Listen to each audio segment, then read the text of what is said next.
Fala pessoal, chegando para trazer para vocês a história de mais um estádio importante do futebol brasileiro. Hoje vamos até a cidade de Goiânia trazer a história do estádio Serra Dourada, um dos maiores estádios da região centro-oeste e o maior estádio do estado de Goiás. Está chegando agora? Já se inscreve aqui no canal, aqui a gente traz a história e também como estão hoje os principais estádios de futebol do Brasil e do mundo. Também não esquece o like, é o que eu peço com muito carinho para vocês. Ajuda demais a gente, não custa nada, é de graça. E agora vem com a gente conhecer juntos a história do Serra Dourada e saber também como está hoje o maior estádio de Goiânia. Solta a vinheta.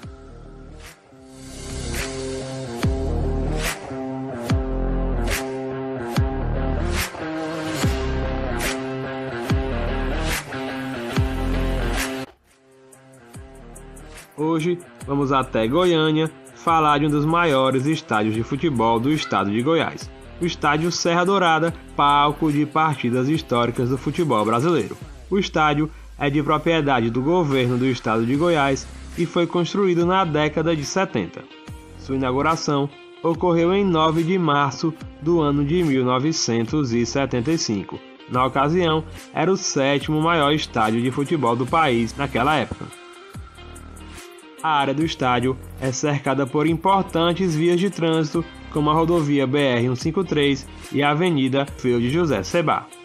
Na inauguração do Serra Dourada, em 75, ocorreu a partida entre a seleção de Goiás e a seleção de Portugal. Partida essa vencida pela seleção goiana pelo placar de 2-1. O estádio estava com as suas arquibancadas lotadas e um público total de 76.718 pessoas. A capacidade original estava em torno de 80 mil espectadores, já que seus dois maiores públicos se aproximam dessa marca. Mas, com as novas normas de controle de público no futebol, o Gigante de Goiânia teve a sua capacidade reduzida drasticamente. A partir da sua construção, o estádio passou a ser o principal palco do futebol goiano, recebendo todos os grandes jogos dentro do estado. O Serra recebeu jogos marcantes do futebol goiano e também do futebol nacional, como finais de competições internacionais, como a final da Copa Sul-Americana, onde o estádio recebeu o jogo de ida daquela final. Recebeu também final de Copa do Brasil entre Goiás e Flamengo e recebeu jogos de Libertadores, finais de divisão do Brasileiro, entre outros jogos marcantes. Recebeu também a seleção brasileira, como em 80, ano em que o estádio foi palco do duelo entre Brasil e Paraguai pelas eliminatórias da Copa do Mundo.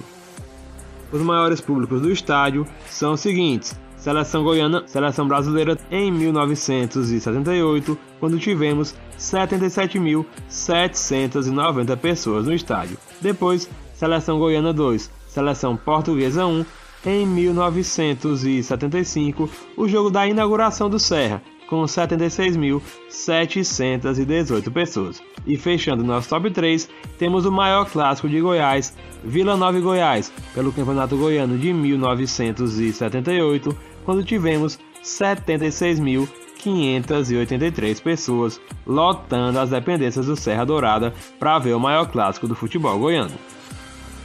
O estádio passou um período sem receber jogos, mas recentemente o Serra passou por uma reforma para se adequar às exigências para poder receber jogos de grande porte. Recebeu inclusive jogos de mata-mata da Copa Sul-Americana, tanto em 2022, quando recebeu jogos do Atlético Goianiense, como agora em 2023, quando recebeu o jogo do Goiás pelo mata-mata da competição continental.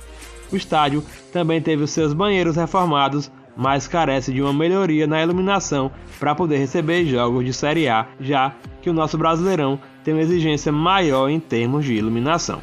A reforma deve acontecer nos próximos meses e o Serra vai poder, enfim, receber jogos da Série A do Brasileiro.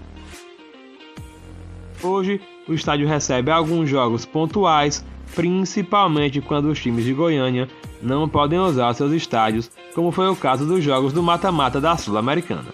A capacidade hoje do estádio seria para 50.040 torcedores, mas devido ao não uso mais da geral, a capacidade do Serra Dourada hoje está limitada para aproximadamente 42 mil pessoas, entre os setores de arquibancada e o setor de cadeiras, além das tribunas. Se você gostou de conhecer a história desse importante estádio do futebol brasileiro, deixa o like. Se não for inscrito, já se inscreve no canal e também já deixa aí nos comentários o estádio que você quer ver tendo a sua história contada aqui. Segue a gente nas redes sociais, um abraço e até a próxima!